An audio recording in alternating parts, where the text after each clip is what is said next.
The cinnamon, the big red. Big red. That one. Hot tamales. Yeah, big red is like cinnamon. You know? Yes, it's cute.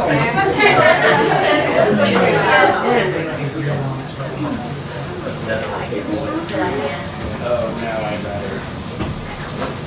Yes, I do.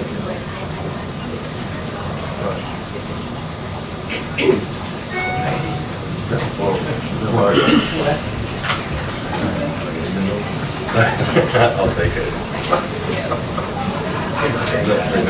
Don't worry about that.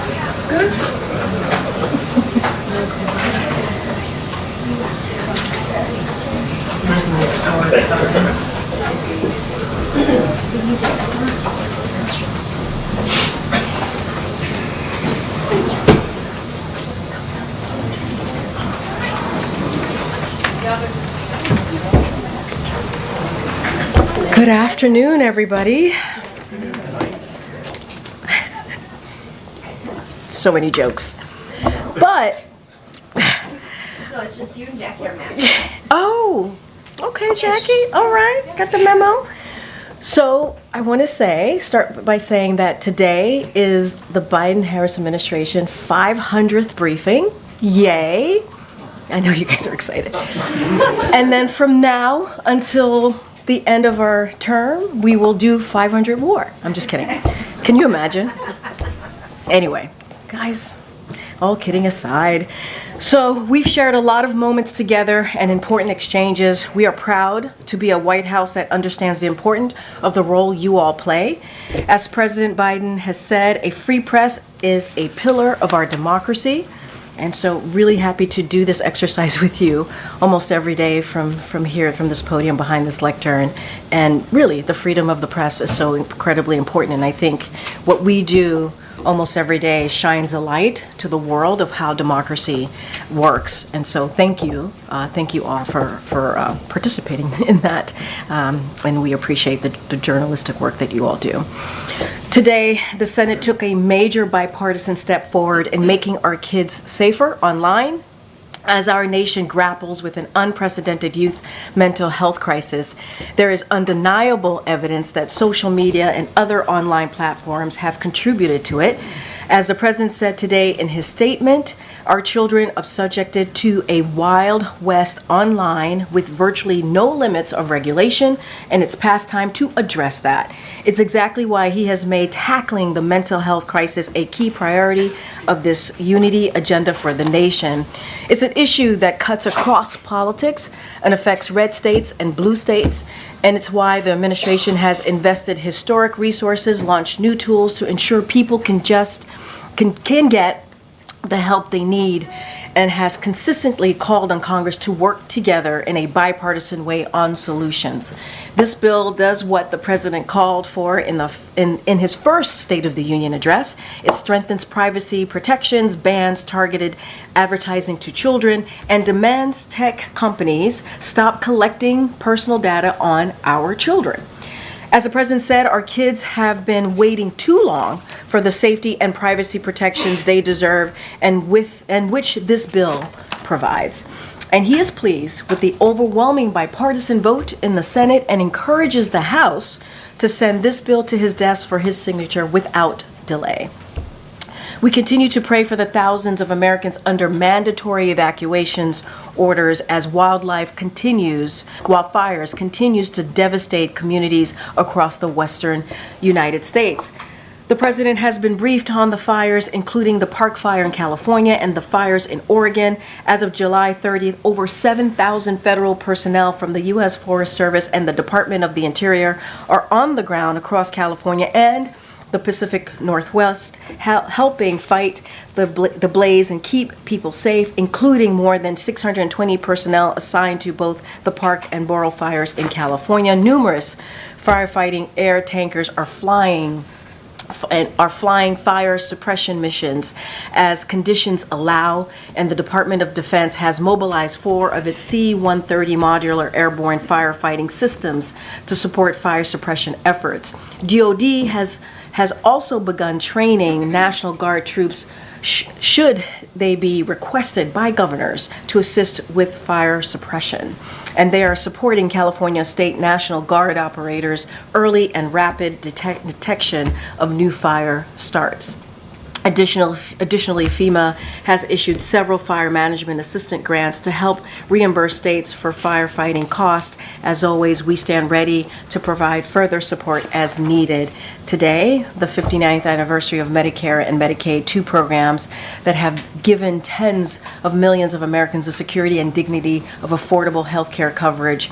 Nearly 140 million Americans benefit from these programs, yet still Republicans in Congress have proposed budget cuts and slashes to these critical programs and endorse extreme policies of Project 2025 that would slash Medicaid funding and cut Medicare benefits like the president's Medicare drug price negotiation program. The contrast is clear. The Biden-Harris administration is committed to protecting and strengthening these programs, like making sure children and pregnant women covered by Medicaid have coverage for a full year. And we are committed to making health care more affordable and accessible for all, including the 1 million people newly covered under the ACA's Medicaid expansion since the president and vice president took over.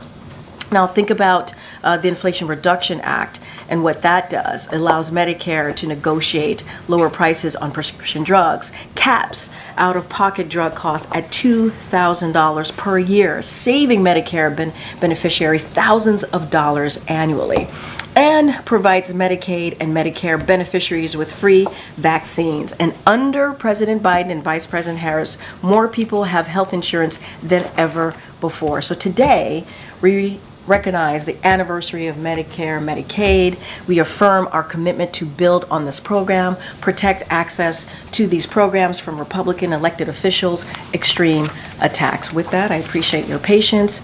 Colleen, what time did you get home last night? 1:45. Okay. All right. Let's do this. It's been a rough morning. And Matt, too? I see Matt back there. Can too. So can you give us an update on where the U.S. stands on the Venezuela elections? In particular, I know the president is speaking with President Lula of Brazil later, but just wondering if there's any progress on how the U.S. is trying to decide, what to do. So a couple of things. I believed right before I walked out, a statement from the National Security Council spokes went out, so certainly refer you to that. But just to give you a little bit of what was in that statement, obviously the U.S. has been closely monitoring Venezuela's presidential election that took place on Sunday and the subsequent announcements by Venezuela's National Electoral Council. First, let me say that the U.S. applauds the Venezuelan people for their courage and commitment to democracy by participating in this election in the face of repression and adversity. So we continue to call on Venezuela's electoral authorities to release full, transparent, and detailed voting results, including by polling stations as well. This is especially critical given that there are clear signs that the election results announced by the Venezuela's National Electoral Council do not reflect the will of the Venezuelan people as it was expressed at the ballot box on July 28th. We are also reviewing other electoral data shared by civil society organizations and the reports of international election monitors. The United States stands on the side of the democratic aspirations of the Venezuelan people, including supporting their right to express their views freely and without reprisal. So that is where we stand. And again, we're just going to not get ahead of that, but we've been very clear about the election results. Can you help us understand a little bit about what the president was talking about last night? He was asked when he'd go campaign for Vice President Harris, and he said, well, I did today. I was wondering if there was yesterday, was there a campaign element to yesterday? Was he sort of talking broadly? I just wondered if you could help us. So, as you know, the president gave a little. Is this when we came back at 1:15 a.m. and 1:15 a.m. on the South Lawn? The president took a couple of your colleagues' questions. I think he was. I did not ask him about that particular answer. My guess is he was speaking more broadly. Look, at the end of the day, I'm not going to speak for the campaign, not going to speak to the president's campaigning schedule. That is something for the campaign to speak to. But they are partners in this administration. The president and the vice president, as you know, we announced SCOTUS reform at LBJ Library just yesterday in Austin, and that was an important moment. That was an important moment to talk about where we are today. And the president met the moment talking about how no one is above the law here and how important the rule of law. I just started the top of the briefing talking about how it's so important to have the freedom of the press, right? And how we've had this is the 500th briefing. It is also important for our democracy. And so obviously the president and the vice president were partners in making that announcement in the sense of how they were going to move forward, of the three things that he laid out on what reform looks like for this administration. As it relates to the campaign, don't have anything specific to share, but this is certainly the Biden-Harris administration, and everything that we have done the past 3.5 years, we want to continue to do moving forward and continue to work on behalf of the American people. Okay. Thanks, Karine. Last night, the president said he's been talking to the vice president about her potential running mate. Could you just explain how often they've been talking to each other and when's the last time they spoke? So I'm going to be super careful. Not going to speak to the running mate or anything like that. I'm not going to go beyond what the president shared. What I can say is and I have said this before, the president and the vice president talk regularly. They actually spoke about a day or two ago. They stay in touch, and that's going to continue as they not just because obviously the vice president is running, but that's going to continue because, as I said, she's a critical partner in what they do, but they do speak regularly, and I can assure you. Is there any color you could add about the kind of conversations, if there's, counseling, the president, advice he's been sharing with his vice president? So I'll say this. The president has been in the public service, as you know, for more than 54 years. As a senator, as vice president, he had the role, as you all know, for 8 years as vice president, and now he is president for 3.5 years and six more months of his term. And I think as a leader of the Democratic Party as well, I think he always offers up advice, any type of little bit of wisdom that he has with experience on these multiple fronts that he's been able to lead this country. And so I think that is certainly a role that he plays as well with the vice president. I'm not going to speak to the campaign, but certainly when the vice president became vice president herself, he offered his advice, his opinion, and also I would say was a mentor to her, but certainly not going to go beyond that. And where's the president when it comes to picking a new Secret Service director? Is this a very short list? Is he really broadening this search? Yeah, I think I was asked this question yesterday or very recently. Look, the president understands how important it is to fulfill this role, to have someone who's experienced, and so he's taking this very seriously, like he does any other appointment that he makes within the administration. Don't have anything for you on timing, on timeline. We don't have a personal announcement for you today, but certainly the president's taking this very seriously, and when we have locked in someone ready to make that announcement, certainly you all will know about it. Go ahead. You ruined the first row. What did I? I'm sorry. I apologize to you Reuters. And to everyone for that. Yes, it's always Reuters. Last time it was Steve. I take full blame for that. But we love you anyway. The Israeli strikes in Lebanon today. Do you view them as escalatory? Do you think they're an appropriate response to what we saw previously? So obviously we are aware of the reports out there that the IDF just conducted a strike against Hezbollah in Lebanon, and I leave it to Israel to speak for their own military operations. I do not have an immediate comment, as this just happened. Literally just happened a few minutes before I walked out. So I'm going to leave Israel to certainly IDF, as they have been doing, to respond to this, and just don't have an immediate comment at this time. And then just to follow up on Colleen's question earlier, the Lula call today, is there... I'm sorry, Carlene, I didn't touch on that. Is there any expectation that there's going to be some prep as far as sanctions are concerned, or what is the Venezuela content of that? Oh, okay. So let me just say, and I think we shared this with all of you, that the president was going to be speaking with the president of Brazil, and so they're going to discuss a number of issues. And like we normally do, we will certainly have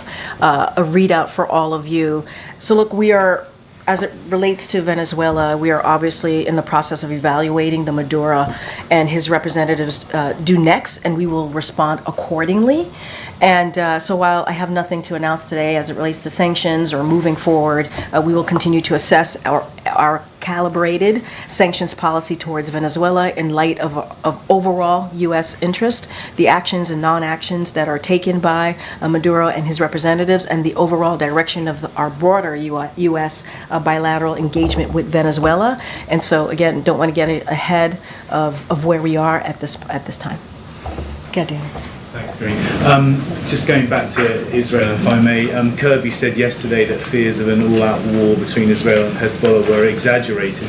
Is that still the White House's assessment after today's strike? So we do not believe that an all-out war is inevitable. That is not something that we believe, and we believe that it can still be avoided. This is a president, you've watched him the last 3.5 years. He believes in diplomacy, diplomatic solutions, especially as we're talking in this moment along the blue line. That is true as well. And so, and that will end these attacks if we have some diplomatic kind of solution from Hezbollah once and for all, and allow Israel and Lebanese citizens on both sides of the border to return to their homes and live in safety. And that's what we want to see. So that's what we believe. There's a diplomatic solution here, and that's what we're trying to get to. And will the White House be reaching out again to Israel in the wake of this strike to... So, look, I don't have any, again, immediate reactions to this or immediate comments from us on this. We regularly talk to our counterparts here, regularly talk to our Israeli counterparts, our government, our counterparts there, and so that will continue. That is a regular daily conversation. I just want to be really mindful. I just don't have an immediate comment to today. Kadwisha. Thanks, Karine. So what reason do you and the president have to believe that there is a diplomatic solution here? Because we have to continue to be optimistic here. I think it's important to have a diplomatic solution. We do not want to see an escalation. We do not want to see an all-out war. Those conversations happened, the diplomatic conversations. So obviously, I'm not going to get into private discussions from here, but it is important. It is important for the people of Israel. It is important for the Lebanese people to live in safety, to get back to their homes, and that's what we want to see. And then following up on something else the president said yesterday when he was asked about Supreme Court reform. Yes. What did he mean when he said that Speaker Johnson is dead on arrival? So look, he actually addressed this right in his speech, in his remarks. Yesterday he went right to it and talked about how his idea basically was dead on arrival, the Speaker's idea. He actually talked about it, and he said he reiterated what the Speaker said about the SCOTUS reforms announcement, and then he said that his idea was dead on arrival. So I would just refer you to the President himself and how he addressed this directly during his remarks when he was at LBJ Library. So he misspoke? I don't think he misspoke. I think he cleared what he meant specifically so people understood. I would not say he misspoke. I think initially when he said, I think that's what he is. Look, let's be very clear. He spoke while he landed, after we landed, getting off the Air Force One, and he gets shouted questions, and he responded. He just wanted to be really clear what he meant by dead on arrival. You've been there. You know how it happens. It goes back and forth. People can't really hear him sometimes. He can't hear you all, and that is something he wanted to make sure he was clear on his statement. But that was always his intent when he answered that question. Thank you, Karine. Yeah, no problem. Gotcha. Thank you, Karine. Is this Supreme Court proposal just an election year gambit? I will say this. I think if you read the Washington Post op-ed that the president put out yesterday, if you listen to his speech, he was reacting to what SCOTUS has been doing over the past, not just past couple of weeks, but certainly the last 2 years, starting from Dobbs and so many other important decisions that have come out of come out of the Supreme Court. The Dobbs decision certainly was something that we talked about just 2 years ago, and he had a commission to take a look at the Supreme Court. He certainly appreciated the commission and what they did and the work that they've done. But when you have, a Supreme Court, and the president actually gave examples, right, of what the decision of immunity that they made recently, what that means for the president of the United States, and what we're seeing right now is not normal. And majority of Americans agree with us, right? What we're seeing that the Supreme Court is not normal. And the president spoke to that at length. He went to the LBJ Library because of the historic nature of that library, the 60th anniversary of the Civil Rights Act, and there's so much here that's at stake, and so that's why he wanted to do this. This is about the right thing to do. This is about meeting the moment that we're in. This is about reacting to what the SCOTUS did. He said in his op-ed, American democracy is founded on the rule of law. No one, not the president, not the Supreme Court, are above the law. And in the wake of the Supreme Court ruling, for example, it grants presidents immunity for crimes committed in office and gut fundamental freedoms recognized for more than 50 years. And so he wanted to take action on that. And, But why would he not then read in top Democrats, including the Senate Judiciary Chair, about this effort? Here's the thing. Majority of Americans want to see this. They want to see some form of reform. And the president is certainly want to make sure that he is aware we're majority of Americans. I will say, and I talked about this a little bit yesterday when we were in a gaggle, a range of conservative legal experts and Republican elected officials have voiced support, for example, term limits, which was part of what the president laid out yesterday. For example, last year, a bipartisan group of legal experts, including retired judges and Charles Fried, Ronald Reagan's Solicitor General, endorsed term limits for the Supreme Court. Stephen Calabrese, the chairman of the Federalist Society, who served in the administrations of Presidents Reagan and George H.W. Bush, he also endorsed term limits. You had Marco Rubio, a senator right now, right, a current senator, endorse this as well, along with other congressional Republicans. So there is bipartisan support for this. I'm trying to understand how we got to this in the last week, because you brought up the president's commission. His commission also found on term limits that a statutory change for term limits, for instance, would be inherently unstable, underscored constitutional doubts, said that the composition would generate greater uncertainty and distress. The president himself, on the campaign trail in 2020, said about term limits, presidents come and go, Supreme Court justices stay for generations. I'm not trying to change that at all. It was 2 different days he spoke to this. So how did we get there?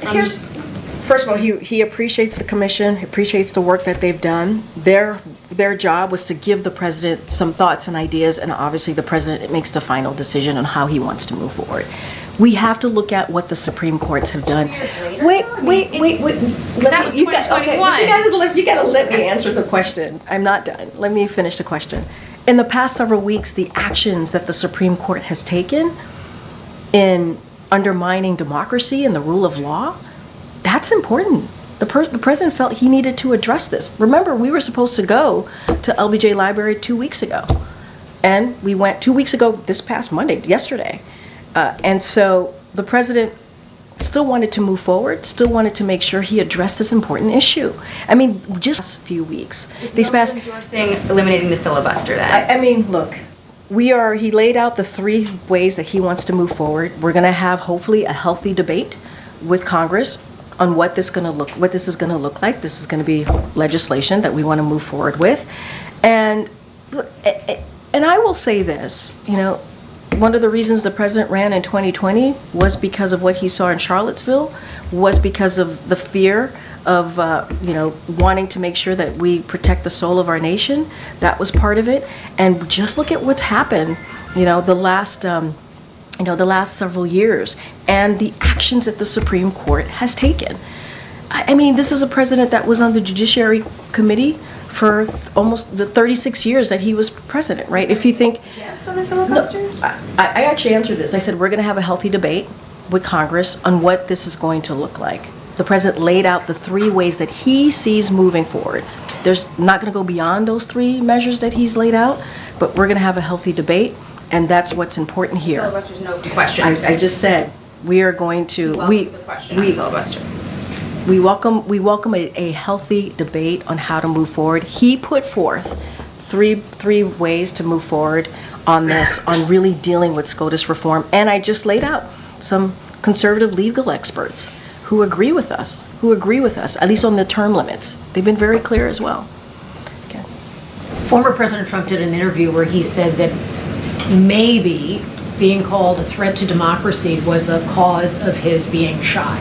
How would the president respond to that? What I will say is the president has always been very clear when it comes to violent political rhetoric. There's no place here in this country, in our nation for it. He's always spoken about that. He's spoken about that for the past, the past several years throughout his career. And, right after the assassination attempt, the president said, he even made an address in the Oval Office and talked about lowering the temperature. He talked about getting to the bottom of this, having an independent investigation, and how important it was to do just that. And I talked about Charlottesville. We saw how the president spoke against January 6th. The day that, and I remember this, the day that January 6th happened in 2021, the president was then president-elect. He was supposed to talk about the economy. He took that opportunity to denounce what happened. 2,000 people went to the Capitol. A mob went to the Capitol.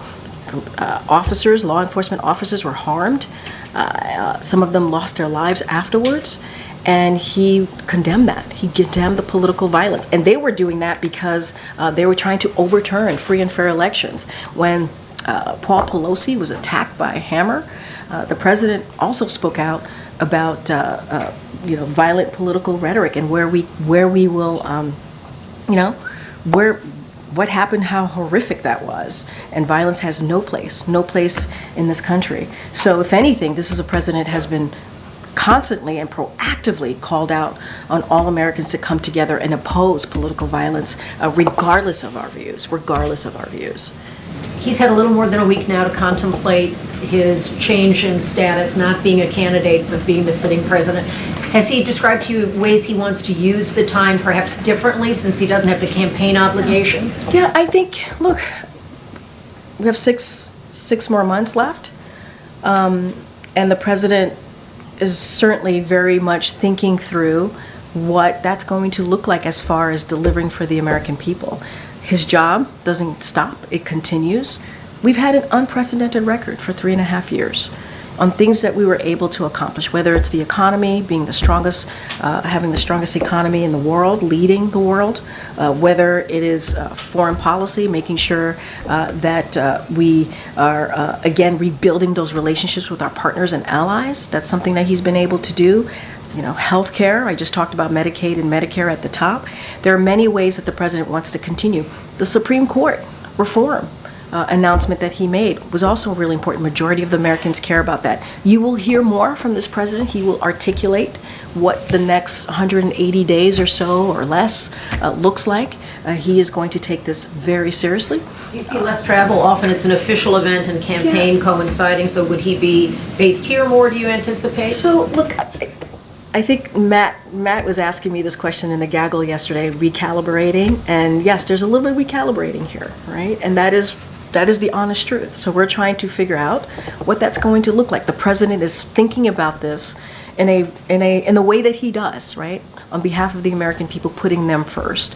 And so we'll have certainly more to share. Obviously, the president enjoys being out there, talking directly to the American people. I think that's one of the ways that we are more effective, right, when the president gets out there. Can't speak to the campaign. That's something that the campaign can speak to. But the president wants to get out there. He wants to speak directly to the American people. He wants to continue to deliver. And you will hear him articulate that more, I will predict in the short order.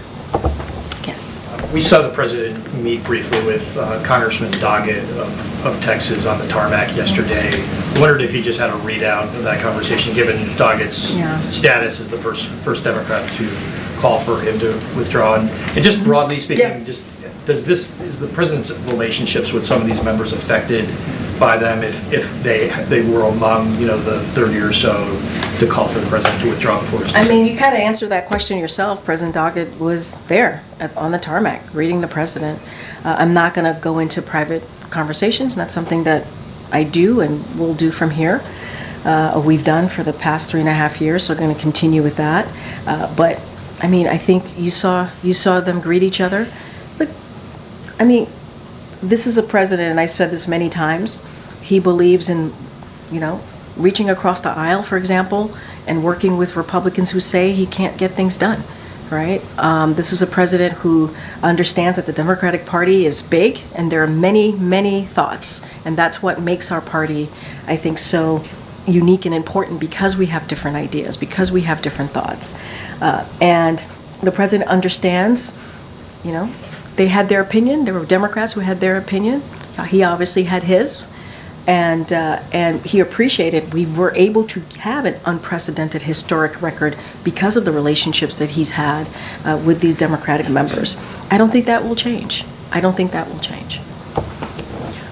Going back to the Venezuela. Are you new to the? Yes. Oh. Stephanie. Hi, Stephanie. Hi, Stephanie from Bloomberg. Nice to see you. Thanks This is your first time in the briefing room? Not my first time, but Okay. I'm asking a question. Oh, so okay. thank you for that. All right, here we go. Going back to the Venezuelan elections, Sure. is the president using the call with Lula as an intermediary to deal with the election results? And what kind of assurances is he looking for from his Brazilian counterpart about Maduro's promises to release? So they're going to be, I believe, speaking shortly, if it hasn't started, with the president of Brazil. They're going to talk about a wide range of issues. Obviously, we'll have a readout. Don't want to get ahead of that conversation, ahead of that call. I think I have said before, and we have said here, that the world is watching. We're not going to get ahead of the process. I think you saw the statement from NSC spokes. You heard what I said at the top. And so, and I'll add, other leaders across the country has also called on a full and detailed tabulation votes to be released. And so we've expressed our concerns and not going to get ahead of the readout that's going to come out from the president after his conversation with the president of Brazil. But the world is watching, certainly. Does the administration have a reaction to the arrest of Venezuelan opposition figures? Look, I'll say this: any political repression or violence against protesters or the opposition is obviously unacceptable. The United States supports the democratic aspirations of the Venezuelan people and their right to express their views freely and without reprisal. And so that's where I'll leave it there. Get April. I know, the mask threw me off. Moving on. Yes. Karine, why is President Biden not going to the NABJ convention after originally thought, and is the Vice President going this week to the NABJ convention? So the NABJ convention decision was done by the campaign, so I would have to refer you to the campaign on both of your questions about the president and the vice president, as obviously the president is no longer a candidate. So I'm assuming that played a role into it. As far as the vice president, you would have to ask the campaign about her. This is something typically during an election year that presidential candidates do take part of. Is this something that is overshadowed because of recent controversies? I mean, is the White House paying attention to the recent controversy about Donald Trump going there tomorrow? And what, if you can tell us? So look, I'm certainly not going to comment on the former president's campaign stops. That's a campaign stop for him.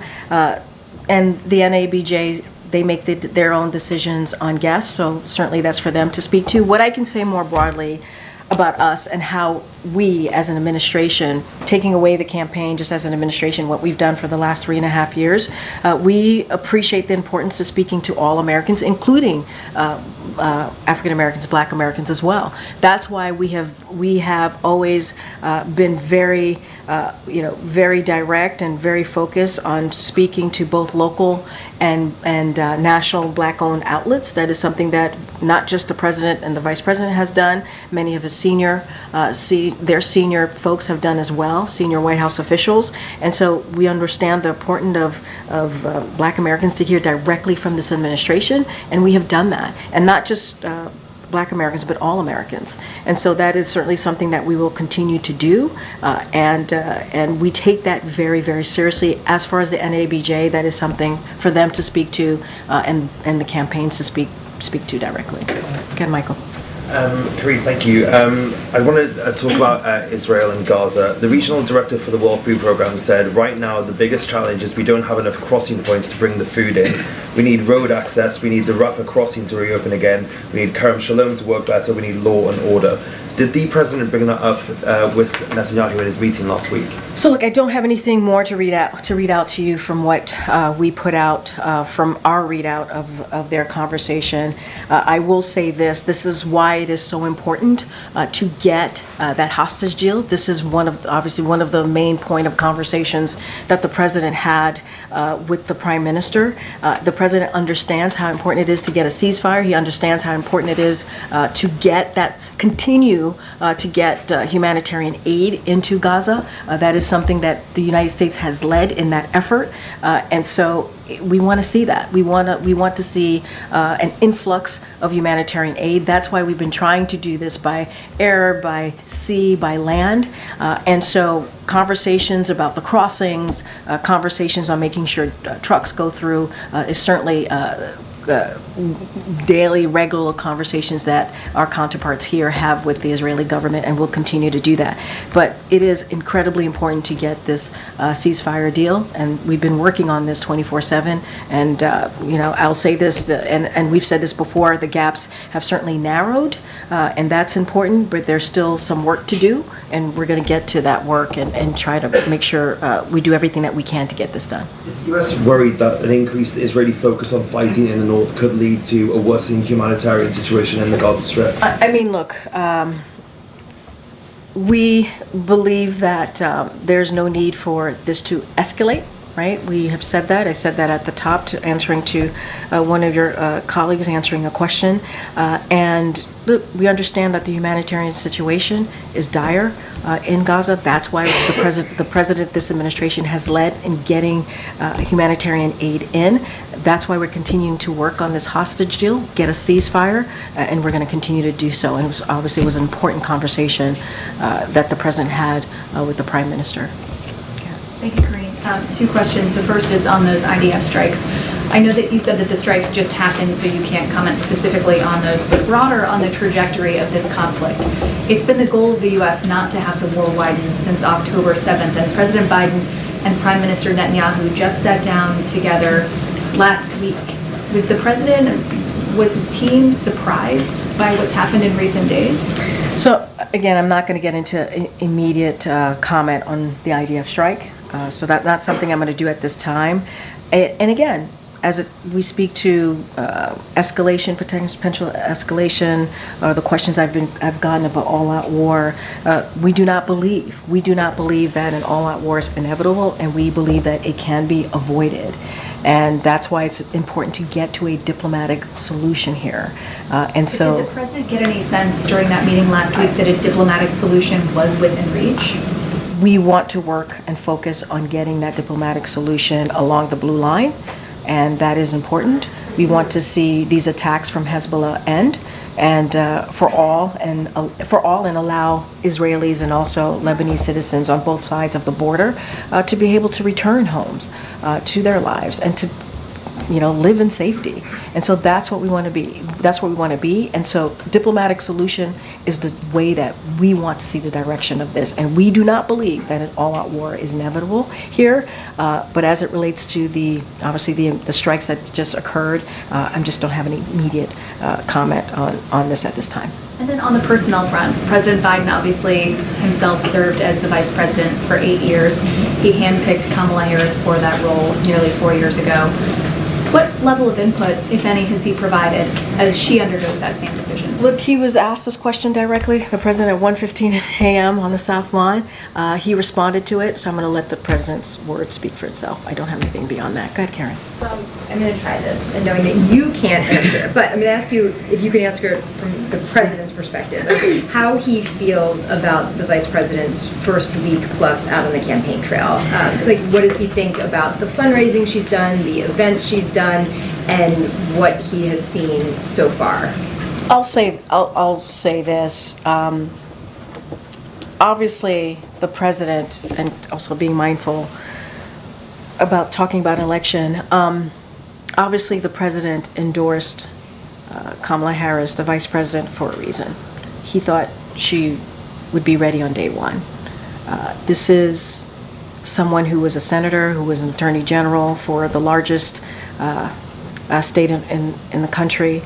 She has been obviously a vice president for almost 4 years. She is immensely qualified, and you know, the president, having been a senator and a vice president himself, understands what it takes, and he sees that in her. So I would say he's not surprised. He's not surprised. And I'm going to leave it at that to not get myself in too much trouble. Is he watching any of the Olympics? Like, has he taken in anything? I say that because, like, my phone is blowing up, so, like, what is It's his been great so far. consumption The of Olympics has been so sport? great. Look, the president and the first lady are certainly proudly cheering on Team USA.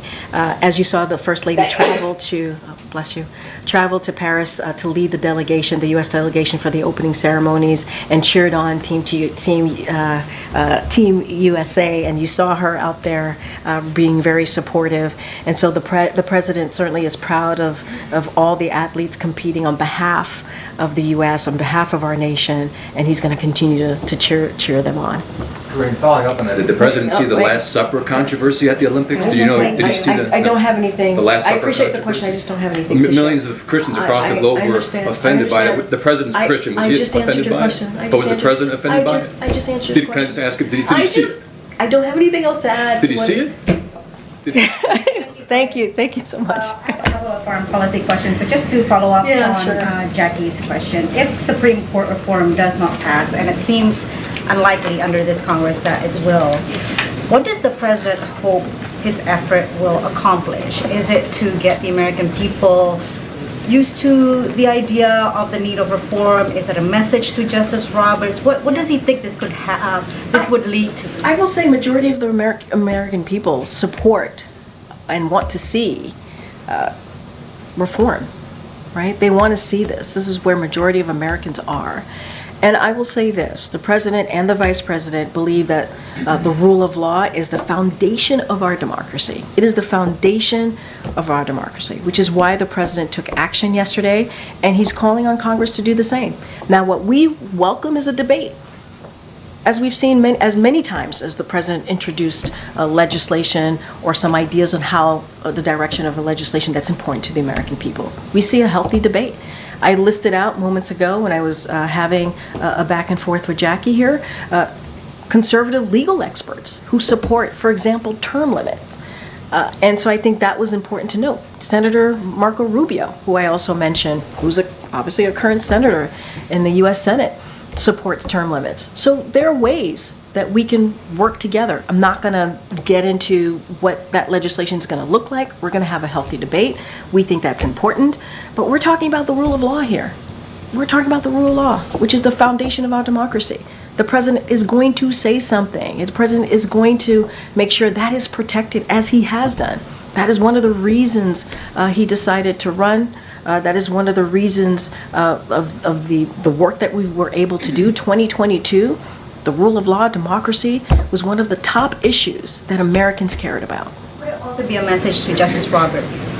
I'm not going to get into messages to the Chief Justice. That's not what we're talking about here. We're talking about the right thing to do. We're talking about the right thing to do here. And on the foreign policy side, there's reporting that North Korea could conduct another nuclear test to coincide with the U.S. election, the presidential election. How concerned is the administration about this? Is this a real threat? Do you have a message to Pyongyang? I'm just not going to get into hypotheticals from here. What's your next question? On today's sanctions on Iran that Treasury announced, individuals and entities related to its ballistic missiles and drones program. Can you speak about the timing? Today, the Iranian new president is being sworn in by the parliament. So look, what I can say, this is something that the Department of Treasury did. They announced new sanctions, as you just said, targeting 5 individuals and 7 entities based in Iran, the PRC, Hong Kong, that have facilitated procurements behalf of Iran's military forces. The designated entities have been involved in procuring key components of Iran's ballistic missiles and UAV program. These sanctions are part of, you've heard us talk about sanctions before, especially in the last 3.5 years. They're part of our ongoing efforts to counter Iran's destabilizing activities, including its arming of proxies in the Middle East and its enabling of Russia's war in Ukraine. You've heard talk about this. Again, this is part of announcements that ongoing efforts that we've had here in this administration, and that's how I would view it. Nothing specific on the timing. It's ongoing. This has been ongoing sanctions that we've had throughout this administration. Yeah. Okay. Oh, go ahead. Has the president met with leaders Schumer and Jeffries about legislative priorities for the remainder of this 6 months, as you discussed? Yeah, don't have any meetings or conversation at this time to read out or lay out on conversation specifically on the next 6 months. But again, this is something that the president's taken very seriously. He wants to continue to deliver on behalf of the American people. That's what you're going to see him do in the next 6 months. He will articulate this on what this is going to look like specifically, what he's going to focus on. And I think what you saw yesterday was a clear indicator of that. He'll be giving remarks at some point, sort of articulating the vision for the next 6 months. Any timeline on when that might I don't have any timeline. I said he will articulate that. We'll see what that looks like. But look, he wants to certainly, and I think this is a little bit of Kelly O's question to me, he certainly wants to get out there. He wants to continue to talk directly to the American people. And again, just bringing in my friend Matt Visor here, there is a recollaboration here. We're trying to see what that looks like, what that's going to look like, what he wants to focus on. And so just, give us a second. We have a lot to focus on. But I would also say, there's these historic pieces of legislation, whether it's the bipartisan infrastructure legislation. As we know, there are thousands of projects out there that we want to make sure that gets implemented. There's the Inflation Reduction Act. There's Medicare, who continues to negotiate with Big Pharma. We want to make sure that on medication, on drugs that are important, making sure that the prices go down. We're going to continue to do that. There's the Chips and Science Act, where that's going to bring investments into this country. We want to see those big pieces of legislation that obviously are now laws, acts that we want to see implemented. And so that's always been a priority of this president, and so that's certainly going to continue to be so. God, I know I keep. I know. I just like the second time. I know. I conjured you up to ask a question. I've called your name out many times today. Since we're watching that recalibration in real time, that's the word of the week. Do you have a sense on what the president's doing today, like what his schedule is like today, or for the remainder of the week? And I appreciate that question. I have something to share with all of you. And I said the president's going to continue to work for the American people day in, day out. That does not change. It is extremely important to him to continue building on his accomplishments and finish the job. You saw him on the road yesterday for over 12 hours in Texas, and he spoke with reporters. I've been mentioning many times during this briefing at 1 o'clock, 1:15 in the morning, taking some questions. Look, he has a call with the president of Brazil today, which will have a readout, as I mentioned, a completed readout once we are done. Once he's done having that conversation, the president will receive his regular presidential daily briefing. He's going to do that this afternoon and meet with his national security team. And tomorrow, the president will be briefed on the implementation of important provisions of the Inflation Reduction Act, and we will actually have more to come on that, so stay tuned. We'll have more on that later today. He will also receive a briefing from senior officials on the administration's new actions on ongoing work to crack down on drug trafficking, traffickers smuggling deadly drugs, including fentanyl, into the United States, and efforts to beat the global opioid epidemic. And I should have mentioned this before, as when I was asking about the vice president. He will indeed see the vice president tomorrow. He will have lunch with her tomorrow, as they regularly do. As I said, they stay in regular contact as she is a critical partner for him in how he moves forward in this administration. All right. Okay. Go ahead. Yeah, thanks, Karine. So the national debt crossed 35 trillion for the first time ever. The amount being added to the debt seems to be increasing at a growing rate. Today we talked with Fitch, and they told us that their credit rating agency, and they told us that large fiscal deficits and increasing debt burden were key factors to the downgrade that the U.S. had last year. Is the president worried about another downgrade because our spending is more than the money we're taking in? Yeah, so let me just tick off a couple of things, if I may, and want to be super clear about this. The president signed a $1 trillion of deficit reduction into law, and his budget would lower the deficit by another $3 trillion by making billionaires and biggest corporations pay their fair share and cutting spending on special interests. That was an action that the president did. The prior administration increased the debt. Let's not forget what the prior administration did, by a record $8 trillion, and didn't sign a single law to reduce the debt deficit. And that's what we're dealing with right now. And on top of that, you have congressional Republicans that to continue to want to blow up the debt, again with $5 trillion more in Trump tax cuts, while making hardworking families,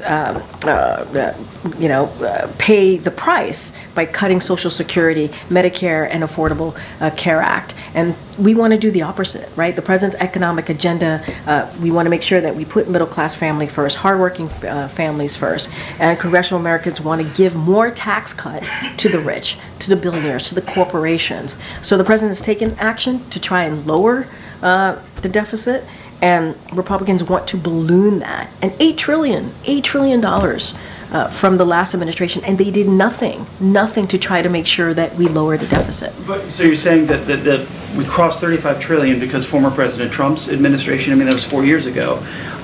The debt keeps increasing. Yeah. At what point? The fact is, $8 trillion was what the increase in debt was, what the last administration did, the Trump administration. They didn't put forth any type of legislation to counter that. They didn't.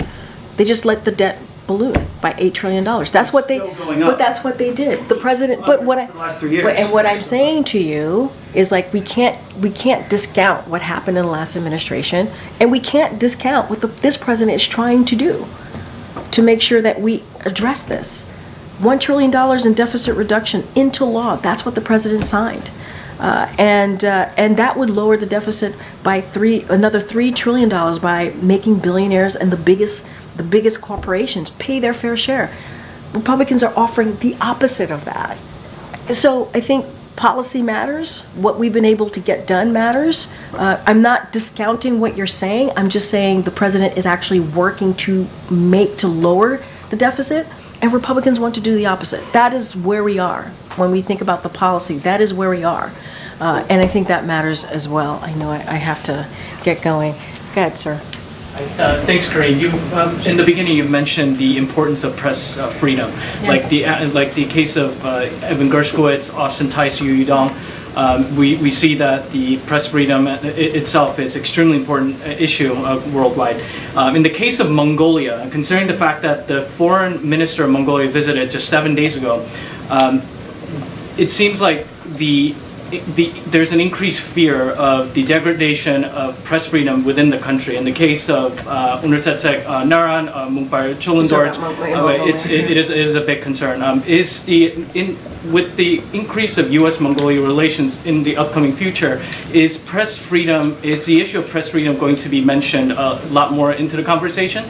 And then also at the same time, given the fact that it seems the Kremlin or Beijing influence has reached into the country, would this be a point of concern for the Biden administration? I think the last point, certainly we've spoken to that at length about certainly our concerns.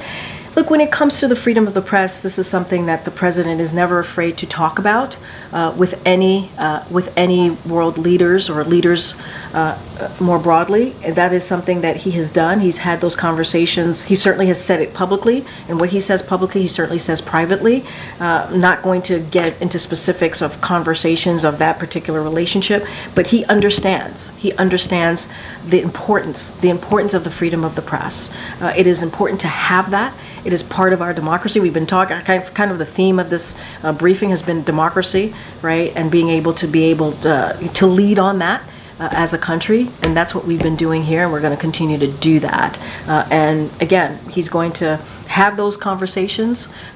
He's going to say what we're saying publicly, certainly privately as well. All right, guys, I'll see you tomorrow. Thank you, everyone.